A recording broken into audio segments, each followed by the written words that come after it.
wanted to talk about was, why did I get into the soft sciences? Like, people say, what made you want to be a therapist? And ironically, growing up, I used to say I wanted to be a doctor. At the time, I didn't realize there were different types of doctors. You know, most kids, oh, I want to be a ballerina. I want to be a doctor. I want to be a lawyer. I didn't realize there were different types of doctors. And so it's kind of ironic that I ended up with a doctorate degree in psychology. So I am a doctor. I do believe that certain people have a tendency towards certain professions. Like, I know for me, I'm not running in a burning building. I take my hats off to firefighters, frontline police officers, and I say frontline because they work behind a desk really. But I take my hat off, my invisible hat off, because I know there's just certain things I'm not wired to do, and I know I'm not running in a burning building. I'll go call for help or be like, yo, somebody come help this person, the building's on fire. But I'm not built for that. And so I do believe it takes a certain type of person to do a certain type of job. And people have asked me, why did you go into counseling? Like, oh, you're such a helpful person. You always want to help people. And I am a helpful person. I do want to help. Well, I don't know if I'm helpful, but I do enjoy helping people. Wanting people to be the best that they can so that they can have a healthy and fulfilled life, emotionally and psychologically. And that looks really not the same. I need to put some Q-tips over here because look at what I just did. The lighting is not good right here because it's not sunny out. And so I'm having trouble seeing. Welcome. That doesn't look too bad. And if I can get this side to look halfway decent. I grew up in the inner city, and that wasn't the main thing. Single parent home, just my mom. I did not have a good childhood. I felt a lot of different emotions as I got older that were confirmed as I got older still. I was emotionally and physically neglected. And I used to wonder, like, why do I have these feelings? Because when you grow up, you might feel a certain way, but you're not sure, like, okay, did something really happen? Or is this just something that my mind is making up?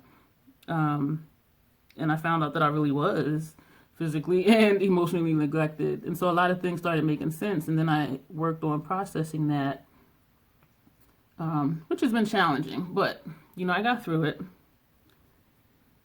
But growing up, I wanted to understand the world that I was living in. Like, why is my life this way? Like, is this like universal? Like, what? I didn't understand. You know, living in the first place I lived when I left home was in the projects, and I was exposed to people selling drugs, people selling their furniture for drugs, people selling their kids' diapers for drugs, people selling their food for drugs, people getting shot at over drugs. I saw a kid get kidnapped out of a car over drugs. And I was just like, what the hell? Like, this cannot be life. Even though it was life, it was the reality I was living in. And it was just bad. And, you know, I was, you know, assaulted a few times when I was younger too. So that was something else to deal with. And it was just like, what? Like, what is this? And I just didn't understand. And when I started going to school, well, when I started going to college, I dropped out of high school, y'all. So I went from GED to PhD. Yes, I did. Got my GED in 1987. I got my doctorate degree in 2010 in psychology, specializing in addictions. Because at that point, well, actually, by the time I got actually right after my bachelor's, I did really have a heart to help people. But I got into the soft sciences, number one, because I'm horrible at hard sciences, like math and equations and scientific stuff. Like, my brain is just like, what the hell is that? Like,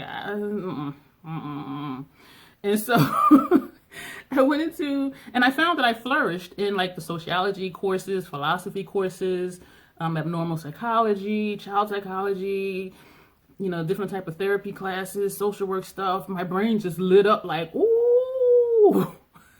But anyway, I wanted to understand, like, why is my life this way? What is this? Is this universal? Is this something that happens everywhere? Is this just in the inner city? Is there hope for my life to be different? Which at that point, starting college, I knew that my life was on the road to being different. It was about me learning that what happened was not okay, and that there was a brighter side to things, and that it was up to me to make that happen. And so I started psychology. Actually, when I started college, I was majoring in criminal justice and minoring in psychology. And both of them fascinated me because that was my world, like psychological stuff. Like I'm trying to understand what's happening. And then there was this criminal element to my life and things that I saw all the time, you know, the violence, the drugs, the abuse, and things like that. And the psychological side being emotionally and physically neglected. Like, so there was just this thing going on in my head, like, what is this? And why is this? And can it be any different? Or is this just how things are in certain places? And so when I started understanding different things, the criminal elements and the sociological part of criminal behavior and things like that. And when I started learning more about psychology and abnormal psychology and different things and social aspects of things and groups of people, and it made sense to me. And I was like, wow, like this is really amazing. I learned that the way my life started is not how it needed to end. And I knew that I was one that made it out. Because even when I would go back into the inner city and I would happen to run into someone, you can tell by conversation and mannerisms that they were still the same. And they would be like, how did you get out? Like, you look good, you're doing well, and how are you? And blah, blah, blah. And I'm looking at them like, oh my gosh. And not to judge, but in my mind, I was thinking that could very easily have been me. And as a matter of fact, it was me until I did get out and get into a new environment and surrounded myself with other people and started college and moved away and things like that. And so at that stage, during my undergrad, because I actually started college at community college. And so for those 2 years when I was learning about myself and the environment and, you know, sociology and different aspects of life, is when I realized it doesn't have to be that way. And I was blessed to have those experiences and blessed to no longer be in that same environment and no longer still experience those same things. And so then my focus shifted to not getting into psychology and criminal justice to figure out my life, but how can I give back and help someone else? And so that's when it switched. And I talked to one of my professors, one of my criminal justice teachers, and I asked him, I said, well, I am transferring to a 4-year school, but I'm not sure if I should keep criminal justice as my major and keep my minor as psychology or not. And he asked me, he said, well, what is it that you want to do?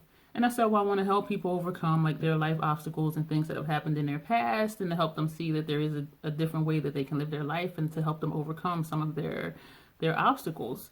And he said, well, you might want to switch your major and your minor. And I'm like, okay, why? And he said, well, if you stay with criminal justice as your major, he said, you will lock yourself into law enforcement or investigative work or security work or military work. And I did end up going into the military. Well, actually, I was already in the National Guard when I started community college. But he was saying I would lock myself into the law enforcement field. However, if I switched and majored in psychology and had criminal justice as a minor, he said that would open up the whole sociology, psychology, criminology field for me. And if I wanted to still do law enforcement stuff, I could, but having a major in psychology would give me more opportunities as far as reaching individual people versus just cases or investigating this person or that person or this situation or whatever.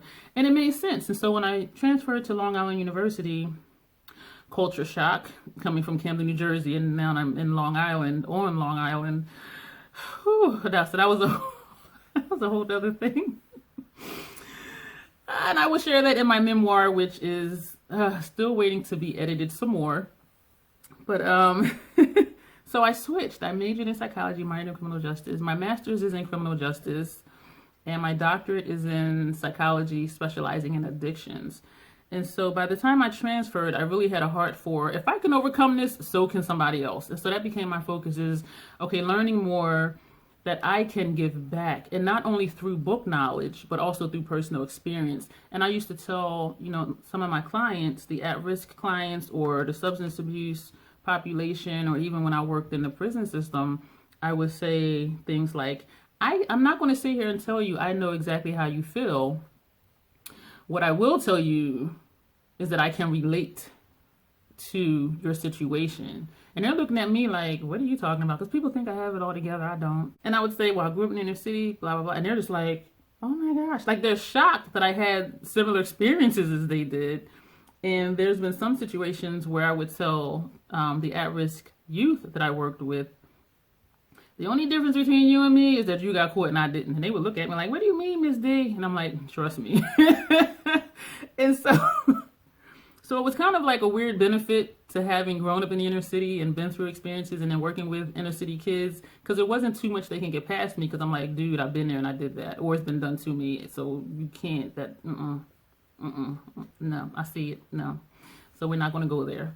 And the kids appreciated it because they're like, she really gets it, like she understands, versus someone who just has book knowledge, and they're like, well, this study says this and this study says that. They sometimes forget that these are people that they're working with. And even sometimes when I would go to the doctor, they would be like, well, the case study says, and I'm like, they didn't do a case study on me.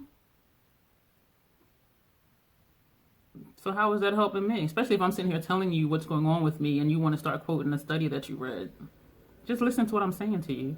And so that's what it's about, is finding someone that's going to listen to you and to your story, and that really has a heart to help you. The person doesn't necessarily have to relate, because I know therapists who didn't grow up in the inner city, who didn't have the same experience as I did, but they have compassion in their heart and they have empathy in their heart, and they can still help you as well as I could, because they're not wrapped up in themselves, and they're not wrapped up in, well, this study this and this study says this and this article says that. They're really listening to you, to what you're saying the issues are and to what you went through, and they're really trying to help you find your own answers, which really is what therapy is someone helping you find your answers, not someone saying you need to do this, you need to do that, you need to do this.